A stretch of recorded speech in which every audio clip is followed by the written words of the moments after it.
Razak, obviously this hasn't been the greatest two-fight stretch of your career, right? So talk to me. I mean, how difficult has this been, I guess, maybe kind of mentally to have to deal with these losses? It's very difficult, very, very difficult. You go from being so dominant in a way that you never expected something like this to happen to you, and then get in there and something like this happened. But I've also realized something, that in my last two fights, I came in with the wrong mentality in both fights. One, I came in with my weight not being where it's supposed to be as a fighter. No matter what the pain I've gone through, I should have still be a professional coming on weight. The weight was too high to cut from all the way there, and then come down was just too much. But so that's why when my manager talked to me to try this 85, so I was like, yeah, it would be good for me for right now, because I was too high, and to cut it naturally would take a lot of time. So that's why I try to start to I try to start to 85 to see how things go from there. Nice. So I saw on social media you had posted, bad decisions. Where you credited bad decisions. So is that the bad decisions you're talking about? Or are you talking about tactics in the fight itself? Yes, bad decision as in my health-wise, my food-wise. Like everything I ate was, I was still thinking 2 years back.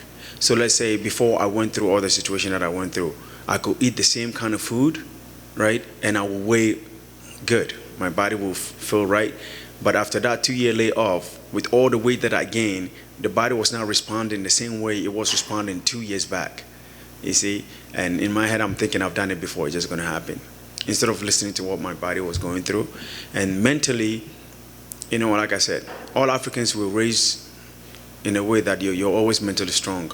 And you're always alone in a way that if something happened, you can deal with it by yourself. And going through what I went through, I felt like I'm okay. I don't need help from anybody, And actually, when I sat down and talked to Kumar, it's like, look, we all go, this is not a normal situation for human beings to go through, especially with the kind of trauma. So you might need to sit down with somebody and talk to somebody to help you to make sure your mind is at the right place when you get in the ring.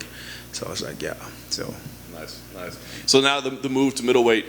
Did you do anything differently in terms of like trying to pack muscle on, or is this just like, hey, I won't have to cut weight, or what do you think? Both in a way. So I didn't gain weight. A lot of people, when you're trying to move to a different division, it's like I need to gain more weight. But my coaches warned me, one, you were already way above what you're supposed to weigh to go to. So you were already walking at somebody that's supposed to be at 85 already.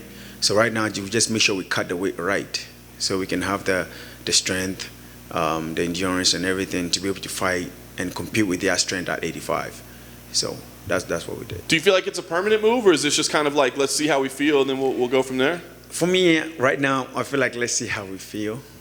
But I like 85 too, It's both divisions. Is like, yeah, if I feel like it will be easy to cut the 85, I'll just say 85. If I feel like I can find a good dietitian that will help me for the 70 to be easy like it used to be, then I'll definitely go to 70, because there's a lot of things you have to look at 85. 85, a lot of guys are way taller than I am, long reach.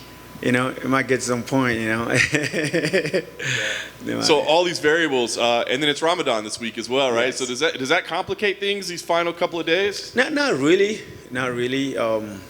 Because as a traveler, I can choose to fast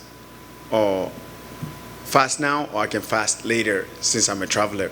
So I'm taking some few days off, and then I'm doing some few days while I'm fasting. It's also going to help me cut the weight, so that's actually going to help. Very nice. Talk about the matchup itself. Jacob, did you know much about him? Did you watch his game? What do you think about him? Yeah, I know a lot about him. I never underestimated him. It's a fight. Especially a lot of people didn't saw his last fight, and that's all they know him about. Just like my last fight, you get caught, and things happen. So I'm not looking down. If anybody's looking down on him, I'm not looking down on him at all. I know he's a good fighter. He's an all-round fighter. And I know he has a good training partner too, Whitaker. So Whitaker's a good fighter. So you can tell you that he has to be a good fighter to be able to have a good training partner like that. So I'm not looking down on him at all. Nice. Last thing for me, obviously the goal here, you want to get back into that win column. But yes. What's most important? I mean, is it like proving something to yourself that you still belong, or is it proving something to other people, maybe people that have doubted you? Like, what's most important? I think everybody have doubted me right now, especially with the last 2 fights. Even the people that believed in me, I feel like they don't believe in me as much anymore because of what I went through. But it's not just to prove to them, to prove to myself that I am here, and I'm not going to win. Also, it's hard for somebody to come from winning a lot, and all of a sudden 2 straight losses like that. It hurt. It hurts the feeling. It's like, so right now it makes me even way more angry. I need some win. I need it really bad, for myself, for my family, for my soul. I know the most hurtful part about the last fight is my son. He's gone to an age that he's watching the fight. I don't like my family watching my fights at all.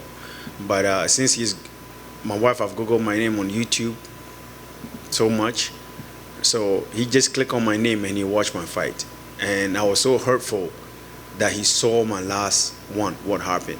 It's really, really hurtful. And that's not something I want to repeat or ever lose again, for my son to go on there and then watch his dad losing. That's something that'll never happen again. And just a quick one from me. You mentioned that you're sort of warming up to the idea of sitting down and talking to someone about how it can help you. Has it helped you? Or have Very, yeah? very. Not just talking to a professional, but talking to other friends and other athletes. Like I said, Kamaru doesn't have to help me at all. But for me, he's a good friend. I consider him a brother. Sat down, talked to me, helped me in so many ways. Not just that, other fighters, my coaches, they also helped me. So instead of me feeling like I need to deal with this by myself, or I'm thinking nobody knows my pain but just me, but that doesn't help me at all. So they were able to help me. So I feel like it helped a lot. Is there something special about it being someone like Kamaru who's so successful that you realize that even at the top, people still have these thoughts, they still have these doubts? Yes, it's because, he's very disciplined in everything he does. Anything he can do that can help him physically and mentally, he will do it, right? And he's the kind of person that when he saw that somebody's lacking in that department and they might be taking it lightly, he'll talk to them. He'll be like, so what we talked about is, for me, mentally, like I said, we were raised in a way that you go all day, no food. You go a couple of days, no food. You have to hustle and find a way to. So you grow up feeling I do everything by myself. If I don't have it, I need to go do it by myself, you see? And so a lot of us don't believe in talking to a mental coaches or psychiatrist. If you say something like that, I'll be like, no, we don't. I don't. Well, it's actually funny. I think the last time I spoke to you, I said, have you thought about talking to someone? And you laughed at me and said no. Yeah, yep. It's like, no, we don't need that. We just deal with it ourselves in our head. And I realized, especially as time went on, that it affected me more than it affected me. It's like I'm not myself anymore. Even when I go to places, it's kind of embarrassing in a way. I'm thinking, did this really happen to me? How? But talking to somebody, you realizing, there's God put some stuff in your way for a reason.